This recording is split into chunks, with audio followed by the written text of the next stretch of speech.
আসসালামু আলাইকুম ওয়া রাহমাতুল্লাহ।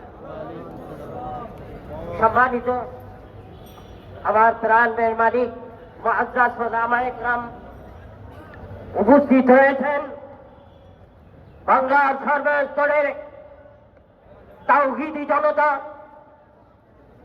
আমি আপনাদেরকে ভালোবাসি। আমি আপনাদেরকে কি করি বলে তো ভালোবাসি? আপনারা আমাকে ভালোবাসেন না কেন? ভালোবাসি, আমরা সবাই শান্তি চাই, আর শান্তি দেওয়ার মালিক হলো রব্বে কারীম। শান্তি দেওয়ার মালিক কে? আল্লাহ। আমরা শান্তি চাই কি? কবুতর উড়ে, শান্তির পাখি উড়ে, কি শান্তি নাম রেখে। আসলে শান্তির কবুতর, শান্তির পায়রা উঠিয়ে পশ্চিম কালো শান্তি আসতে পারে না। শান্তির পায়রা উঠিয়ে শান্তি আসতে পারে না। আজকে আমি আপনাদের কাছে বিনীতভাবে আরজ করতে চাই, বাংলার সংখ্যাগরিষ্ঠ মুসলমান অধ্যুষিত দেয়, এদেশের সংখ্যাগরিষ্ঠভাবে মুসলমান, আর সংখ্যাগরিষ্ঠ মুসলমানের দেশের যিনি প্রধান থাকবেন, যিনি এদেশের প্রধান থাকবেন, তিনার প্রধান কাজ হল নামাজ প্রতিষ্ঠা করা। সুতরাং আজকে জাতীয় মসজিদ বাইতুল মুকাররম থেকে সমস্ত মুসলমানের এক আওয়াজ আসতে হবে। আমাদের সংসদে, আমাদের ক্যাবিনেটে, আমাদের সচিবালয়ে, আমাদের মন্ত্রণালয়ে, আমাদের ডিফেন্সে, স্কুল কলেজ, ভার্সিটিতে বাধ্যতামূলক নামাজ কায়েম করতে হবে। নাম্বার 2, এই রাজধানীর সকল বুদ্ধিজীবী, সমাজজীবী, কর্মজীবী যারা আজকে আমাদের কথাগুলি শুনছেন, বিশেষ করে আমাদের বন্ধুবর্গ সাংবাদিক যিনারা রয়েছেন, আপনাদের এই কলম জাতির মুক্তির জন্য, আপনাদের কলম জাতির সফলতার জন্য। জাতির সফলতা, জাতির মুক্তি একটাই রাস্তা, সেটা হলো নামাজ। 2 নম্বর, আল্লাহ তাআলা তার কালামে হাকিমের মধ্যে বলছে, মানুষ হতে হলে আমি যাদেরকে মানুষ বানিয়েছি তাদেরকে আমি আমার কোরআন শিক্ষা দিয়েছি। কি বলেন? আল্লাহ তাআলা সূরাতুর রহমানের মধ্যে গোটা বিশ্ব মানবতাকে জানিয়ে দিয়েছেন, আর রহমান, আমি রহমান, আল্লামাল কোরআন, নাজিল করেছি কি? এই নাজিল করার মাধ্যমে, কোরআন শিক্ষা দেওয়ার মাধ্যমে আমি যারা মানুষ তাদেরকে আমি আল্লাহ মানুষ বানিয়েছি।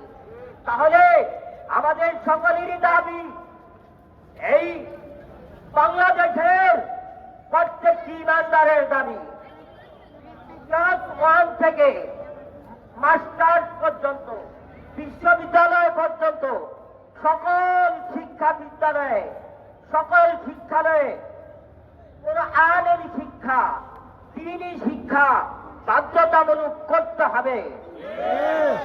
নাম্বার 2, বিশ্ব কুতুব।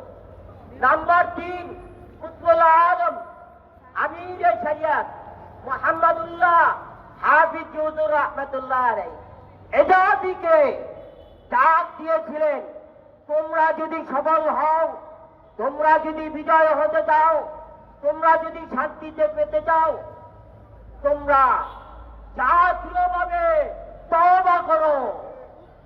তোমরা কি করো? আমাদের ক্যাবিনেটে, আমাদের মন্ত্রণালয়ে, সকল জায়গায় সকলেই ঐক্যবদ্ধভাবে তওবা করতে হবে। তওবার বিকল্প আর কোন রাস্তা নেই। বাংলাদেশ নামাজ বাস্তবায়ন কমিটির দাবি যেন সকলেই তওবা করে। নাম্বার 4, আজ গোটা বিশ্বের সাম্রাজ্যবাদ, ইহুদিবাদ যারা মুসলমানদেরকে বলে মুসলমান নাকি সন্ত্রাস, আমি আপনাদের কাছে বলতে চাই, জাতীয় মসজিদের সামনে দাঁড়িয়ে মুসলমান করছেন কারো সন্ত্রাস হতে পারে না। সন্ত্রাস কারা বলে যারা বলেন, সন্ত্রাস কারা বলে যারা ইহুদিরা, ওই আমেরিকা, ওই ইসরায়েল যারা আজকে মুসলমানদের বাড়ি ছাড়া করে। কথা বলেন, আমার বাড়ি অন্য দখল করে বলে এ বাড়ি আমার। আমি আপনাদের কাছে বলতে চাই, আমার সাংবাদিক বন্ধুদেরকে বলতে চাই, আপনারা কলম দিয়ে লিখে দিবেন পশ্চিমকালে ওই কথা সত্য নয়।